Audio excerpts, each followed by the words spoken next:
So first things first, as Matthew mentioned, my name is Jake Bair. I'm the Strategic Partnership Manager with Ethos.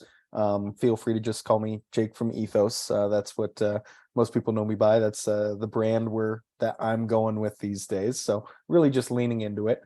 What we're going to talk about today is first off an overview of Ethos, who we are, why we're here, why that matters to you. We're going to go through our product buy box and application process because really that's what makes Ethos unique and different from other carriers and options you may be working with. And then we're going to talk about what your next steps are. How do you get started? Where do you find the resources you need to take advantage of this platform? And then we'll do a brief overview of the actual portal that you'll be using, where to find those tools, where to find those resources, and then we'll have our Q&A. So is everyone able to see my screen okay right now? Perfect. So we'll jump right into the overview. Who is Ethos? Why are we here? Why does it matter to you? Ethos started in 2016, which I've had this conversation a couple times this week so far. I'm not sure what the threshold of time is for something to be considered a startup versus not, because I think we're getting mature enough now. I don't know if I can call us a startup still, but Ethos was founded in 2016, really with the aim to make the process of purchasing a life insurance policy simpler.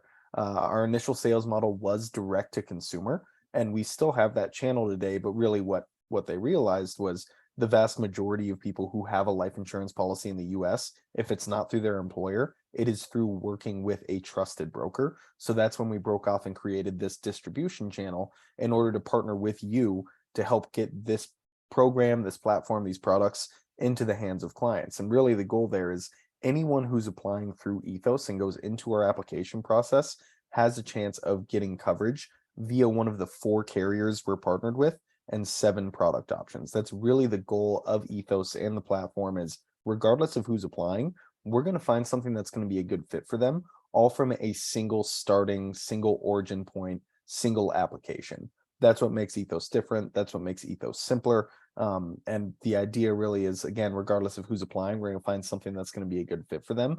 And the application process is simple and straightforward enough that the client can complete it on their own.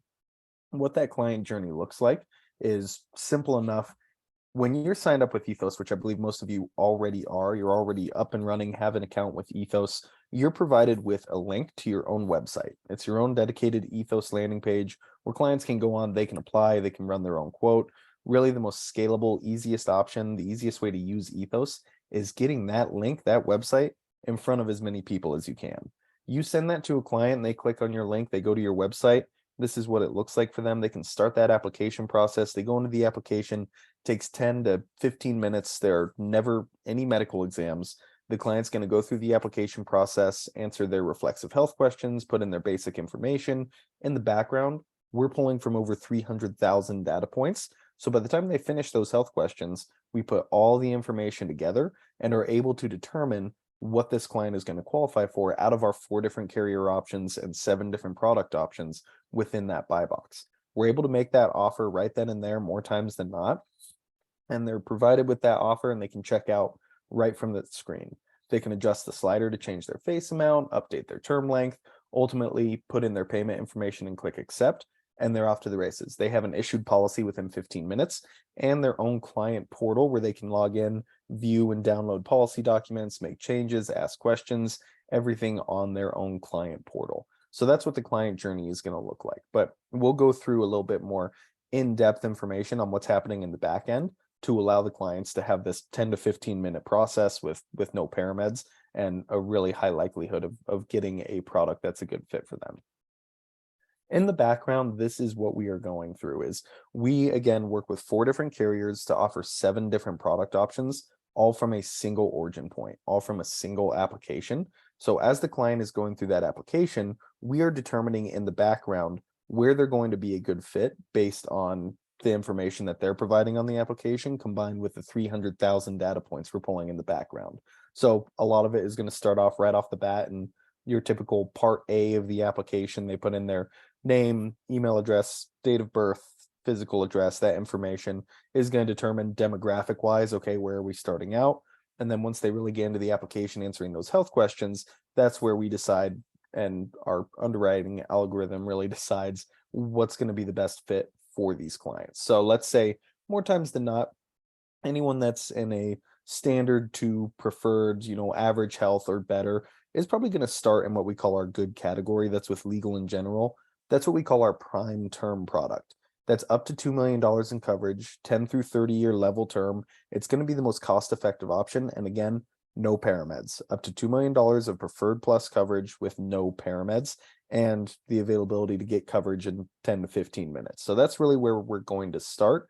And if the client is going through that process and it's determined that we find they may not be a good fit for legal in general, they're not going to qualify there. What we're looking to avoid is the traditional process of going through a full application, having that be submitted, going through new business requirements, and traditional as well, probably having to get a paramed at $2 million of coverage, and then getting an email or a letter back that says, sorry, you're declined, try somewhere else. And now we start that process all over. What we're trying to avoid is that entire sales cycle. We want to nip that in the bud. If we determine they don't qualify for legal in general right off the bat, no problem. We're going to take care of that on the front end. We're going to pivot and we're going to reroute them into a different product option within that buy box. So the next option down is our moderate risk category. That's with Emeritus. That is another level term, 10 through 30 years, but lower face amounts, up to 500,000 of coverage. Going to be a bit more suitable for someone who maybe has some more chronic health concerns or fiscal risk. So legal in general tends to be a little bit more strict on credit history, bankruptcies, liens, whereas Emeritus is more lenient in that category and actually built for that type of fiscal risk as well. If it's determined again that the client's not going to be a good fit there, they will be routed into our elevated risk category. There are a couple of different options there, both through legal in general and through CUNA Mutual Group. More specifically, if you're familiar with TrueStage, that is the life insurance branch of CUNA Mutual Group. That is our other carrier partner there. We have a few elevated risk options the client could be routed into based on the face amount they're looking for. The first is through legal in general, very straightforward, cut and dry, elevated risk term product up to $150,000 in coverage, just single risk class, no tobacco rates, 150,000 of coverage, elevated risk term. That's going to be for someone who may be a little bit on the younger side that is still looking for term coverage rather than moving into the final expense category there and has some more severe health concerns. The other option there is through TrueStage or CUNA Mutual Group, and that's up to 300,000 in coverage. It's a banded renewable term up to 300,000 in coverage. So that would be, again, for someone who's still looking for term but has some elevated risk health conditions and is looking for a bit higher of face amount, will end up in that elevated risk banded term product through TrueStage. That's going to have a renewal every 5th year. More specifically, every year the client's age ends in a 0 or 5 is when that policy comes due for renewal, and they can make that decision to either renew the product and move forward its term to age 80 or look at other options. But those are our elevated risk term products. Now, the final category there is final expense, which you can see percentage wise does not make up the bulk of our business, but at the risk of sounding redundant, the goal is to have something for just about everyone who comes through. So if you are working with clients who are most likely going to be a little bit older demographic wise, they'll be routed into final expense for either demographic purposes or more severe health concerns. And there we work with Senior Life, which is our 4th and final carrier partner. It's very straightforward, non-participating whole life with day one protection, up to $25,000 of coverage. We do have one final option there if you're working with someone who's in between the ages of 45 and 80, who has something very serious health-wise going on, late-stage cancer, organ transplant, dialysis, HIV. We do offer a guaranteed acceptance whole life through TrueStage in this category as well. That's going to have a 2-year waiting period with 110% return of premium as the death benefit there. Once the client hits the 2nd policy anniversary, the full death benefit kicks in, and that's up to 20,000 in coverage. So all within a single origin point, within a single application, you go from $2,000 of guaranteed issue coverage up to $2 million of preferred plus 30-year term, all from one spot. And that's really what makes Ethos unique and efficient and a good option for your client. So all of this, when it comes to you, is completely free. It's personal, customizable, instant quoting, instant issue. It's a self-serve app journey that's easy enough for the client to complete on their own. So it can be as hands-on or hands-off as you want it to be. Real-time compensation tracking and daily payouts. So if your client activates a policy and we get that premium on Monday, we're releasing your commissions on Tuesday. So the next step is your training and marketing. What are the next steps? How do you get started? How do you take advantage of this platform? The first thing is really being here and going through the Ethos 101. So first step completed. Great job there. The next step is actually checking out the Equus Training Center. In the Equus Training Center, there is a specific section for Ethos. And what I would focus on, there are a few things to go through here. What I would focus on, you'll see one of these slide decks that says how Ethos helps new agents get started quickly. It really doesn't matter if you are brand new or if you have been in this industry for 20 years. It's more so this is how do you get started quickly with Ethos and take advantage of these resources. That is the program, the slide deck that you'll want to go through, because what we call it is the 14-day challenge.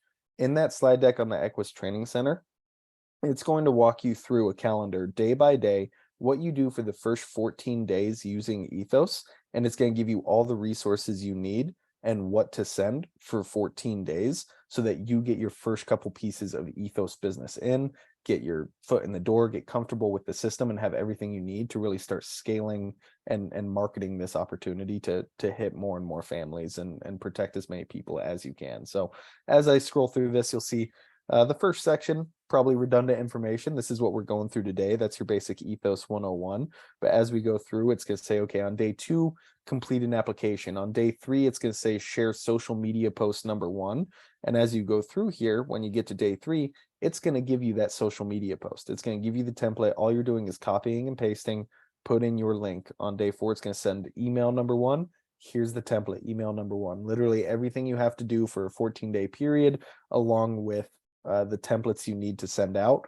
That's really the best way to get up and running, is just that consistency, doing what it tells you to do over the course of those 14 days, get your first couple pieces of Ethos business in, and you're off to the races. This again is an example of what's in that 14-day challenge. If I were to shorten it down, first day, really, you can probably skip, because that's what we're doing right now, is reviewing the training materials, and then just go through these steps, use the templates that are provided, and get those first couple pieces of business in. So now the next thing is getting comfortable with the actual agent portal and the resources that you're going to be using.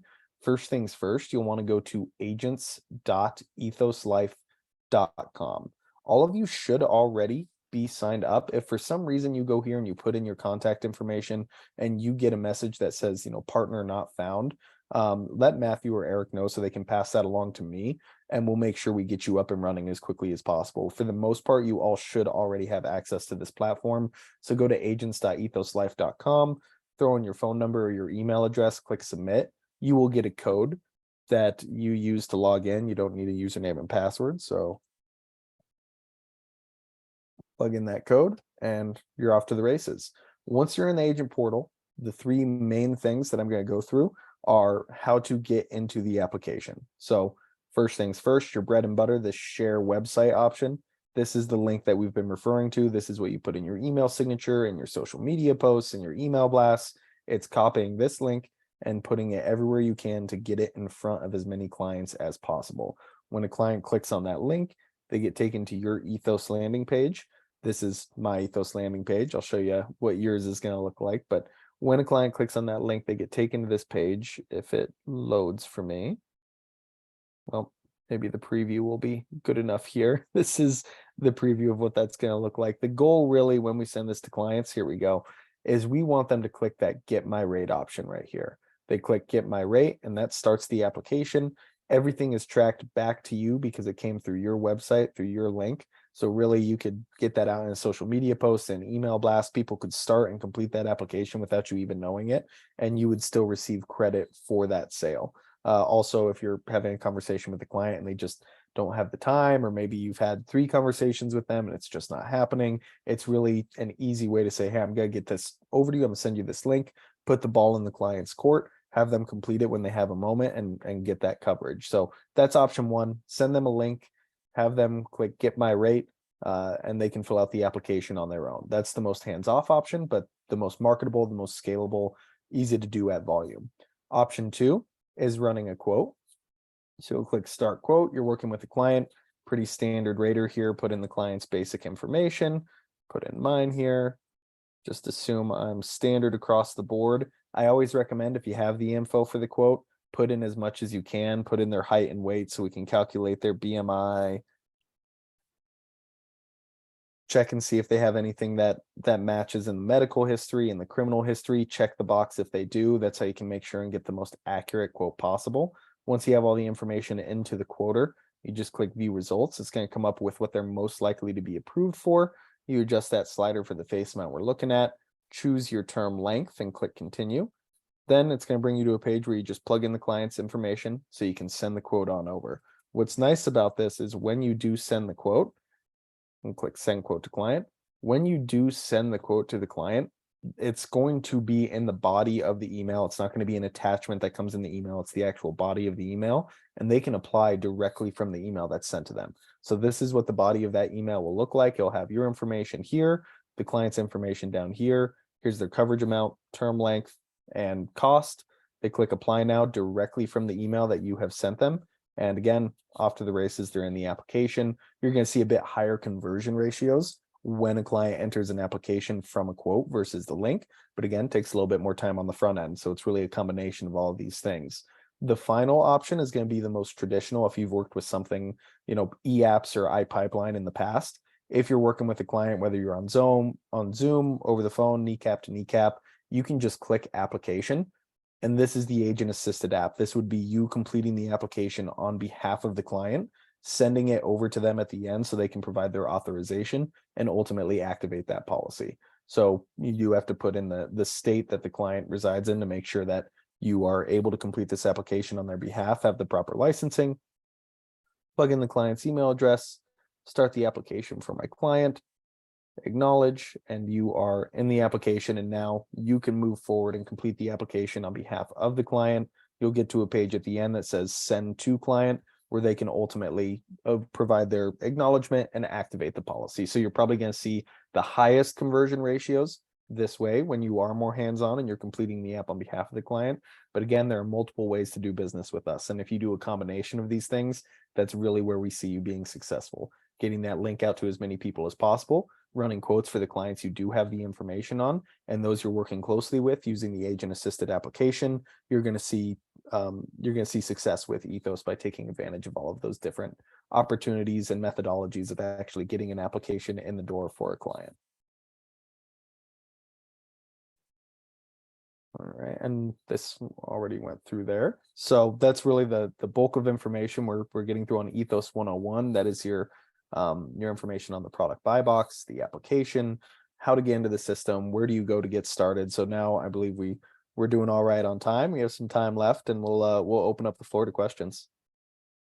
Awesome. Wow. Thank you, Jake. So go ahead and start posting questions in the chat. I'll take them as they come in. I've got a couple to start to get us going, but the first one that I wrote down was, how do you do a risk assessment? Like if I have a complicated case and I have no idea if they're going to be a standard, substandard, according to your guidelines, is there someone we can call, or is there an email where I can run a case by somebody and get an idea of what they qualify for?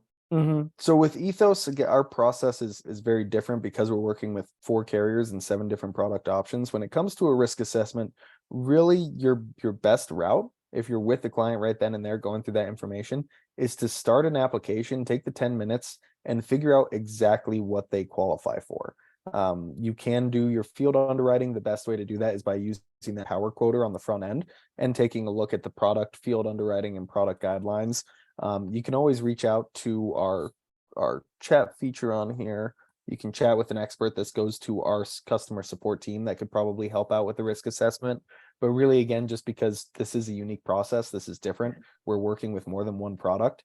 My recommendation is take the 10 minutes to go through the app and know for sure what that offer is going to be. And that's the best risk assessment you're going to get. Okay, to just get the offer. Kathleen asks, when, if ever, do you send any to the MIB, any information to the MIB? So we pull information from the MIB. That's one of our primary sources as we're going through our underwriting.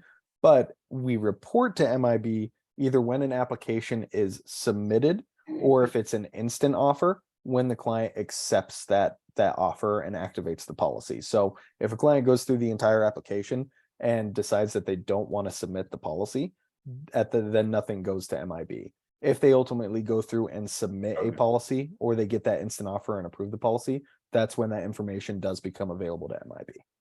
Okay, and that's why you're saying rather than do a risk assessment, just take them through the application, because at the end, if they don't submit, there's no hit for the MIB. Is that right? Exactly. Okay. Yep. All right, great. Mark Munson asks, what or how much does credit affect what products they are qualified for? Mhm. You've seen some quotes get affected by amounts of cover, or if not, also amounts of coverage available. So talk about credit a little bit there. Mhm. Biggest thing there, we're breaking the credit estimate into strong, average, and working on it. When we break this up, the breakdown I believe is in the product guidelines, but basically anything 650 and above isn't going to have an impact on what product the client can apply for. Anything below 650 is most likely going to, at a minimum, put the client into the Emeritus product because that's built out for that type of fiscal risk.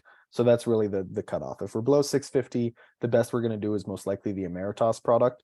And if we are below 650 and our income doesn't match with the face amount we're applying for, that's when it can affect what that face amount would be as well. But for the most part, that comes more so down to income versus what product they qualify for is based on the actual credit score and things like bankruptcies, liens, and credit history. So again, that number to remember is below and above 650 is where it really makes a difference. Big cutoff. Okay. Roman wants to know if someone from a state that I'm not licensed in were to click on his link, would he get credit for the sale? So if you make a social media post, email blast, someone goes through and gets coverage in a state that you don't have your non-resident license for, unfortunately, compliance wise, we can't give you credit for that. We can't pay you for that. But the client can still absolutely go through and get the coverage that they need. If you know that that's going to happen, my recommendation, get that non-resident license as soon as you can. If you can get it before the client activates that policy, we can pay you. But just compliance wise, we're not able to do that unless you have a non-resident license at the time that coverage is activated. Okay, so getting them to click on the link and then you get your license after, there's no back pay for something retroactively, right? Correct. Okay, good to know. Magdalene says, what is the best social media platform to promote your link and get sponsored? It's really going to depend on you and where you have the most presence.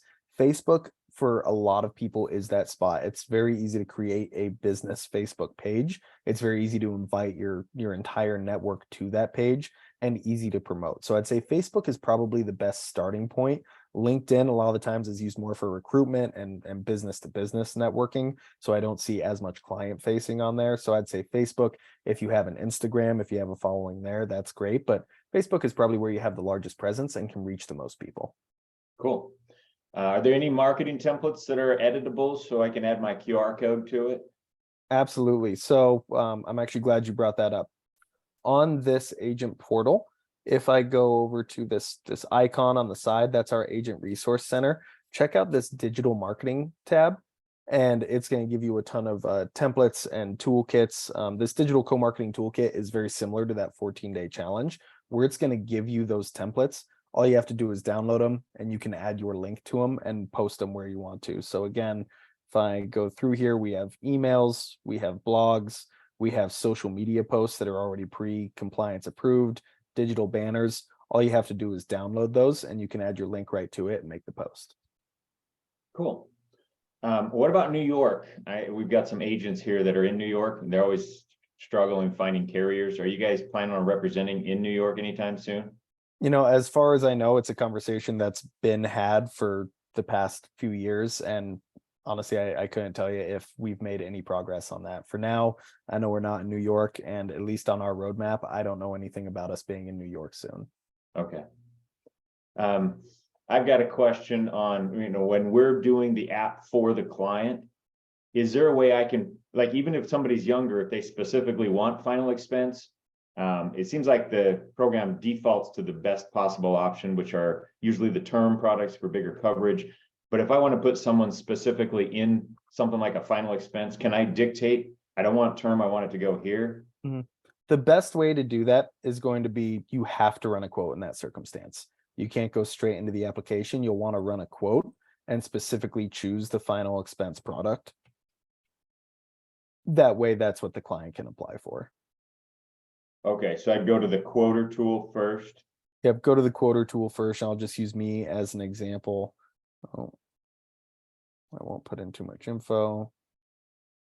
And you can see it's going to tell me most likely be approved is this Ethos term life, but also I could do the True Stage term or True Stage Advantage whole life. There we go. That's our whole life product. We can run that quote, click continue, and now that's how they can go directly into that whole life option. Gotcha. Okay, is it participating? It is non-participating. Non-participating. Okay. Great. And then I had one case where I wrote a policy a couple of weeks ago. She was approved. I didn't know what she was approved for. It told her, but I didn't realize I had the 5-year banding. I found that out after. But is there a way that I maybe I missed it, but does it tell me what the final result is versus just her? So I can guide that. Yeah, on this customers tab, if you have a client that ultimately gets approved, you can see I run a lot of sample quotes that haven't gone anywhere and a closed out policy. But if you have a client that must have been gone too long. If you have a client that has gotten approval, it will show up right here in this customers tab and show you what that approval was for, what the face amount is. So here's an example of a closed out policy. It would tell me if I got approval on this, the term, monthly premium, coverage, effective date, all of that information right here. With True Stage, it's a bit more of a lag. It probably takes a day or two for that to actually hit, versus Legal in General, Emeritus, Senior Life are almost instant. It shows up right there on the CRM. True Stage, we have to wait to get data from them. So it is a bit delayed, but all that information should show up here if they activate a True Stage policy. Gotcha. Okay. Hey, Matt. Yeah.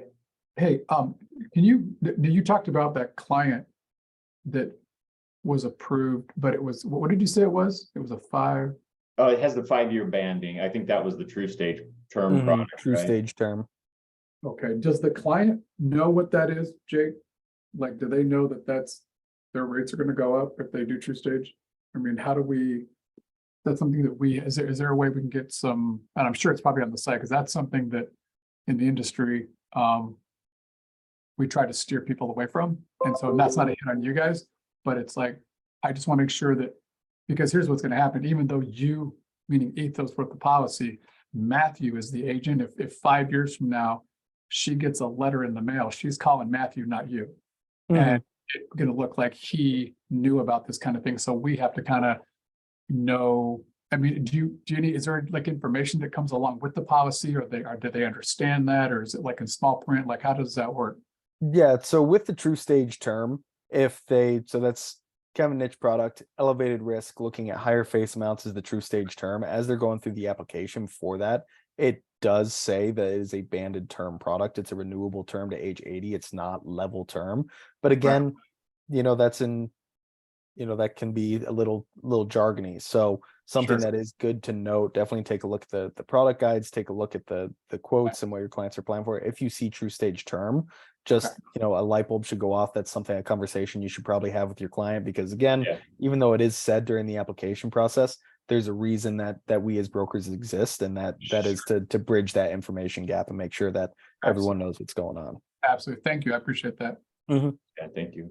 So Magdalene has a question. Can an agent use Ethos content on their platforms? Like what we use on the Ethos page? Yeah, absolutely. Again, in that digital co-marketing toolkit, we have all of those different blogs, emails, digital banners, social media posts that you're welcome to use.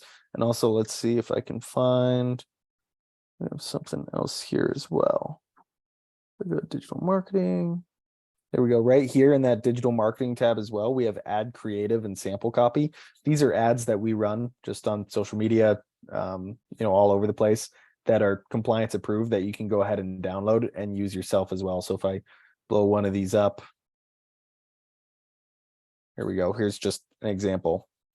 Easy enough to download this and use it as your own ad as well. So all of these are available to you as well. I do recommend that co-marketing toolkit is a little bit more in-depth, but if you're just looking for stock images, quick ads, easy enough to get those right off the portal and post these on your feed. Great. Diana had another question about the credit score. How much that affects the rate? You said 650 is the cutoff. Besides that, though, can it increase the rate without getting a decline by having a less than stellar credit score? For the most part, really the only difference is it's going to move you from legal in general to emeritus, and there's going to be a difference in rate there. The other thing it could impact, as we mentioned earlier, would potentially be the amount that's available. But within the product itself, it should not have an impact on, taking you from a standard to a substandard. It's really more so to determine which product itself is going to be the best fit. So that's an interesting one. We'd have to take a look at that. And for those that are concerned, is there a hit on their credit? Does it run a hit? No, absolutely not a hard inquiry, not a hit on the credit. It's just a snapshot. Okay. All right, great. And I believe there are no living benefits on any of these products. Is that right? There is terminal illness acceleration of the death benefit on that legal in general prime, that up to 2 million. So prognosis of 12 months or less to live, they can accelerate that full death benefit, but that's the only living benefit available right now. Okay, but not chronic and critical illness. Correct. No chronic and critical yet. They are on the roadmap. That's a conversation I have with leadership quite a bit. But when that does happen, we'll make a big deal of it. You'll know. Yeah. Okay. And I know you've got IULs coming too, right? Or an IUL product. We are. That's the top thing on our roadmap right now. I'm not going to give any dates because it's kind of a secret, but we are working on that. Hopefully within the third quarter, we'll see that IUL launch. So if anyone in this room has gotten a text message or an email from Equus Contracting asking you to do the pre-contracting, make sure and take advantage of that so that when it does launch, you are already up and ready to go. Gotcha. Okay, perfect. Last call. Any other final questions before we let Jake go? If not, Jake, thank you so much. Appreciate your time coming in and kind of walking us through the Ethos platform. This is great stuff for all of us to be able to embrace. It's great technology. It's where the world is headed. And it's refreshing to see some people in the industry, which is more archaic, embracing technology, bringing us forward into the future. So appreciate Ethos, all that you guys do, and having this great platform for us to take advantage of. So thank you so much for your time. Any final words, Jake, before we let you go? No, thank you again for having me. Great to see you virtually, Eric. Great to see you again. And anyone, I don't know if I threw my email out there or not, but if anyone does have questions, feel free to shoot me an email. I'm happy to set up some one-on-one time as well. Okay, great. You can see the email is posted in there for everybody. If you want to reach out to Jake, ask some more specifics. He's offered to be available and help us out. So thank you. Grab that before we close out. It's in the chat there. And otherwise, I think that's it. Thanks everyone for your time. Have an awesome day, and let's go out and finish the week strong. Take care. Yeah, thanks. Bye. Bye.